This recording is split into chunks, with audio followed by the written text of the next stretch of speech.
জঙ্গলে অনেক পশু পক্ষী থাকতো। তাদের মধ্যে একটা অদ্ভুত পাখি ছিল, একটা পায়রা যার দুটো মাথা ছিল কিন্তু পেট একটাই ছিল। অন্য পশুরা তাকে নিয়ে মজা করত আর তাকে খুব ভেঙাতো। পশুদের এমন ব্যবহারে ওই পাখিটার একটা মাথা খুব দুঃখ পেত। অন্যদিকে আর একটা মাথা এটাকে তার দুর্ভাগ্য ভেবে খুশি থাকতো। এই বিপরীত বিচারের জন্য দুজনের মধ্যে প্রায়ই ঝগড়া লেগে থাকতো। সবাই আমাদের নিয়ে এত মজা করে, তোর খারাপ লাগে না? খারাপ কেন লাগবে? ভগবান আমাকে বিশেষ রূপে বানিয়েছে, আমি ভীষণ খুশি। একটা মাথা যদি কোনো খাবার পেত তাহলে সে অন্য মাথাকে তা দিত না।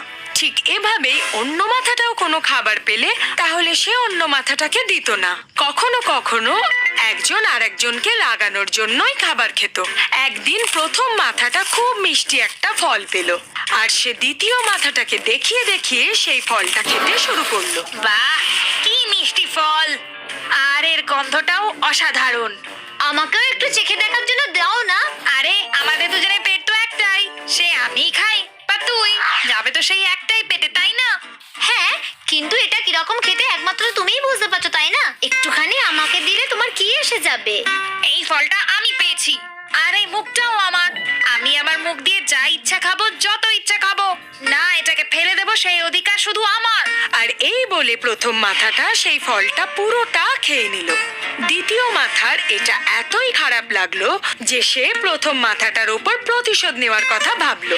একদিন প্রথম মাথাটা যখন দুপুরের খাবার খেয়ে ঘুমিয়ে পড়লো তখন দ্বিতীয় মাথাটা তার কালু বলে একটা কাক বন্ধুকে সেই ফলের কথাটা বলল আর এটাও বলল, বন্ধু কাক, আমাকে এমন একটা ফল বলো না যেটা খেয়ে আমি ওর উপর প্রতিশোধ নিতে পারি। একটা এমন ফল আছে, সেটা যদি তুমি খেয়ে ফেলো তাহলে তোমার পেট খারাপ হয়ে যাবে আর তার ফলে তোমরা দুজনে 2-3 দিন আর কিছুই খেতে পারবে না। তুমি এই ফলটা খেয়ে ওকে ভালো মতো শিক্ষা দিতে পারো। ঠিক বলেছো বন্ধু, আমি ঠিক এটাই করব। কিন্তু মনে রেখো, বেশি খেয়ে ফেললে প্রাণও চলে যেতে পারে। সাবধানে খাবে। ঠিক আছে, আমি খেয়াল রাখবো। একটু পরে যখন সেই প্রথম মাথার ঘুম ভাঙলো তখন সে দ্বিতীয় মাথার ওপর জোরে জোরে চিৎকার করতে লাগলো। এখনো কিছু খাসনি কেন কুড়ের গাছ? খিদের ঠেলায় আমার ঘুমটাই ভেঙে গেল। তার জন্য আমি কি করব?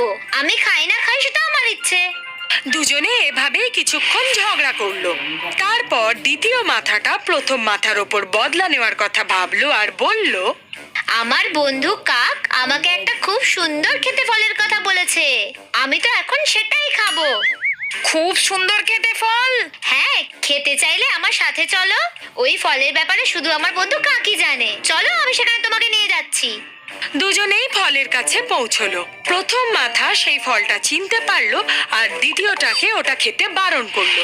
আরে এটা তো বিষ ফল দেখছি, এটা খেও না, তাহলে আমরা দুজনেই মারা যাব। তুমি ওই মিষ্টি ফল খেতে খেতে আমাকে বলেছিলে না যে ওটা আমার ফল, এটা আমার মুখ, আমি যা ইচ্ছে খাবো। তো এবার আমার পালা, আমার ইচ্ছে, আমার যা ইচ্ছে আমি তাই খাবো।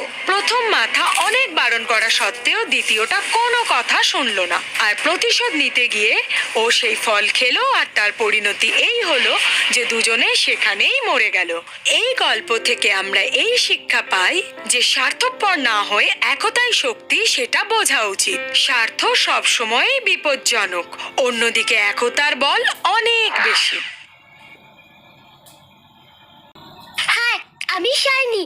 যদি তোমরা আমাকে এভাবেই দেখতে চাও তাহলে এই ভিডিওটাকে অবশ্যই শেয়ার করো আর হ্যাঁ, এই চ্যানেলটাকে সাবস্ক্রাইব করতে ভুলো না কিন্তু।